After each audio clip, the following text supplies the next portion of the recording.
Hello, everybody, and welcome into another Red Wings news and rumors here at the Hockey Writers. I'm your host, Matthew Zator, and as always, joined by Jordan Orth.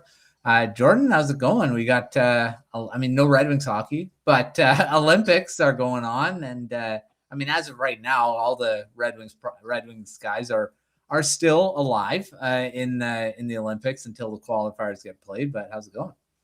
Good. It's been fun watching the games. A little early in the morning for some of them, but it works out all right. So it's been fun to watch.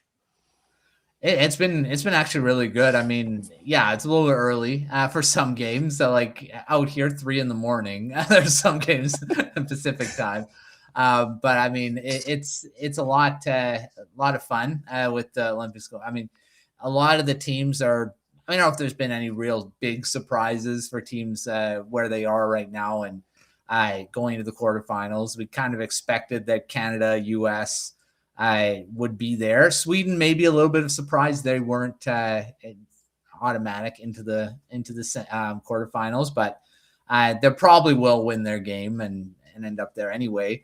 But I mean, the Red Wings they're all doing pretty well. I mean, most of them. I mean, Sweden is still going to have to. Lucas Raymond has been good. I've noticed him quite a bit.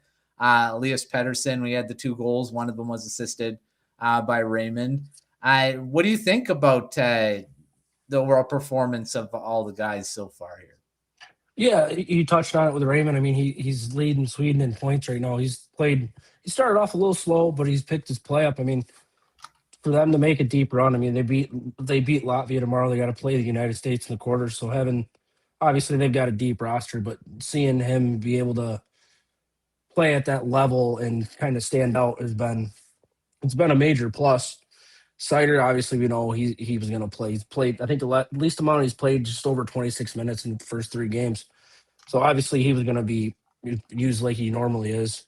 Larkin hasn't done as much as either of those two, whether it's ice time wise or point wise, but I mean, U.S. has got a deep roster. So Yeah. Overall, I mean, can't be disappointed.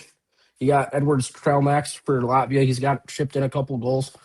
They're not like they don't have the most offensive team in the tournament, obviously, but I mean, getting to see a guy that plays in Grand Rapids normally at that stage too doesn't hurt the case either. So overall, it's not been a bad start.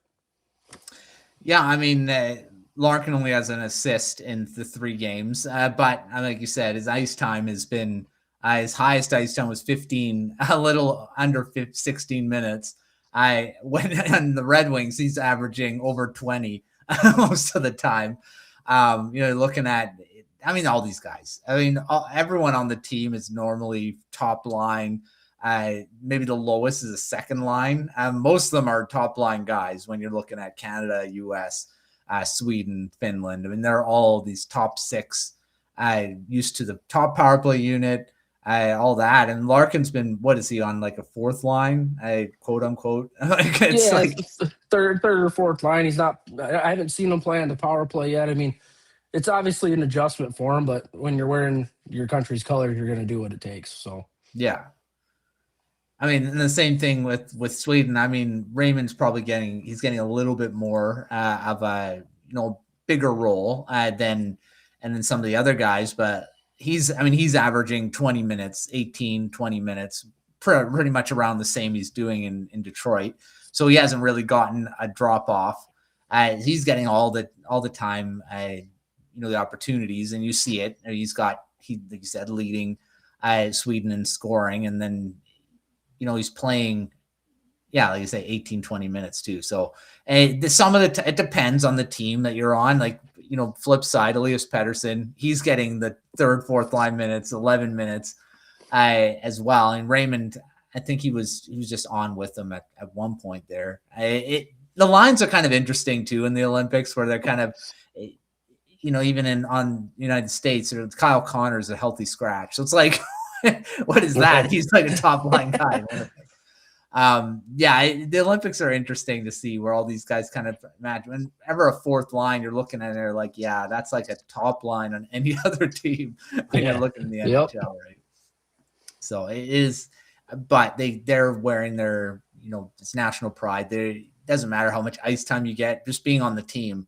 even if you don't play. I mean, and Kyle Connor probably wants to play. He's being a healthy scratch, but I mean, this happens with guys. So we'll see how they all do. United States are going through. They're already in to the quarterfinal. All the other teams are going to have to fight their way in. Germany, Latvia, for the Red Wings here, and then of course Sweden as well. So we'll see where they go. If all of them, they may all be out before the medal games, but I think Sweden's going to have a chance to go into the quarterfinals at least. I mean, you'd think that they'll win their qualifier. I think that'll be a pretty big disappointment if they don't. So yeah, we'll see how the Red Wings do for the rest of the Olympics here, and we'll talk about it next week. See if any of them have gotten a medal, because by that time, the gold medal will be given out and the bronze as well. All right, to finish the show, I want to touch on Sebastian Cossa, because he's kind of making a little bit of history. Once he gets his 6th shutout, he will make a pretty big one. This has been a decade since Grand Rapids Griffins goaltender has been able to hit 5 shutouts. This is probably going to be repeating what he's done this season in the AHL. He's went to the AHL All-Star Classic. I mean, I guess the question is, how close is he to being an NHL goaltender? I mean, he's dominating the AHL right now, and what else can he do there? Yeah, I think you're right. I mean, there's not a whole lot that he hasn't done this year. I mean, you've seen him just progress from year to year since he's made the jump to professional hockey. I mean, at this point, he's probably ready.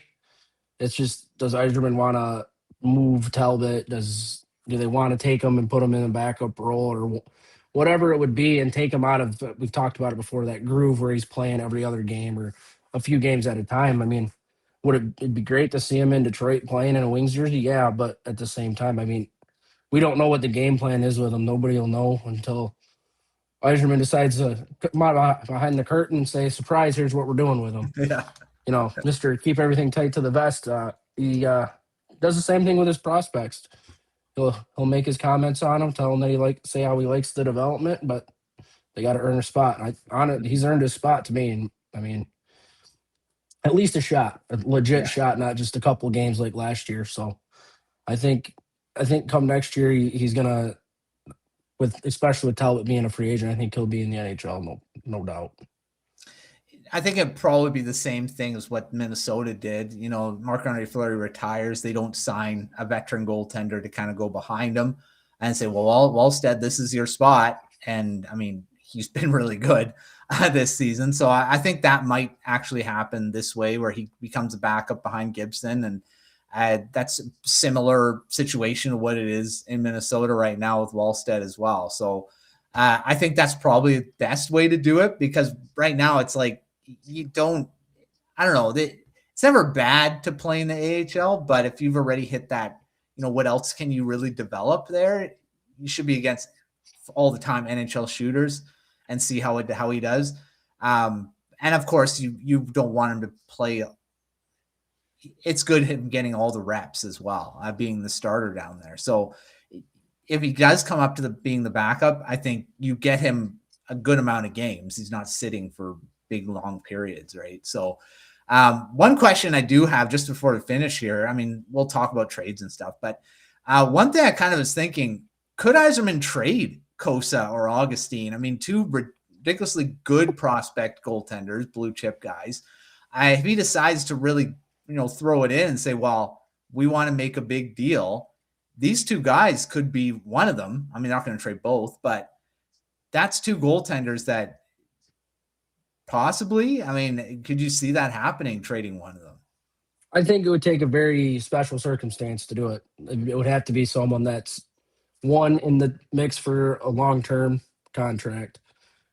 2 is obviously at that level where it's like, okay, we're going to give up multiple pieces and one of our 2 best prospects in our entire system.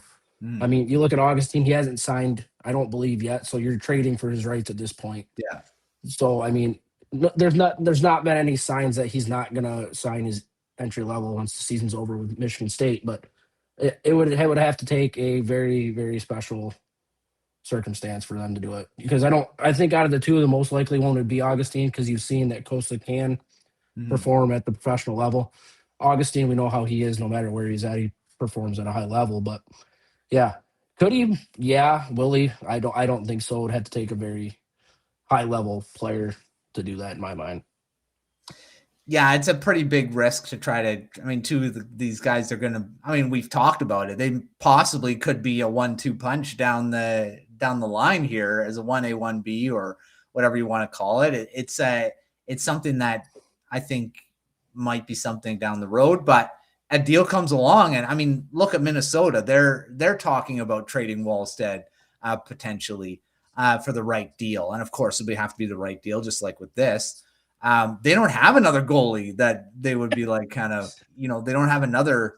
Detroit has two of them. It's like they could trade one and be, but I think Augustine probably be the guy that they trade. Like you said, Cossa is more of a sure bet that he's going to be an NHL goaltender. Not saying Augustine won't be, but you've got a thing in your hand where you're like, we've signed this guy. He's here. He's in the system.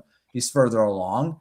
Augustine could be here. I mean, he could be here in a few months too. And then you've got both of them kind of fighting for it in Grand Rapids. It'd be kind of fun to see both of them down there at the end of the season, right? So it could be coming. It could be next season, both of them down there. But I would think Costa is going to be in the NHL. And Augustine will take over his spot in the AHL, which, again, will be fun to see. All right. Well, I mean, the Olympics will be done by the time we get together again. So we'll talk about that. And then the Red Wings will be back to playing games and pushing for their first playoff spot in a long time. So the stretch run will be right around the corner. So thanks, Jordan, for coming on. As always, we were off last week because of not really much to talk about, but we got together again here, talk about the Olympics and a little bit of, with Cossa doing, again, continuing his success. So I'm sure checking out everything at thehockeywriters.com. We got great articles even during this break with the Red Wings and all the other content we've got over there on prospects and all that fun stuff. So, and the draft is coming up as well. I mean, the Red Wings won't have a high pick as they you're usually used to, but they'll still have a first-round pick unless Yzerman does end up trading it, which could happen. So, make sure you're checking all that out. But until our next video, we will see you next time.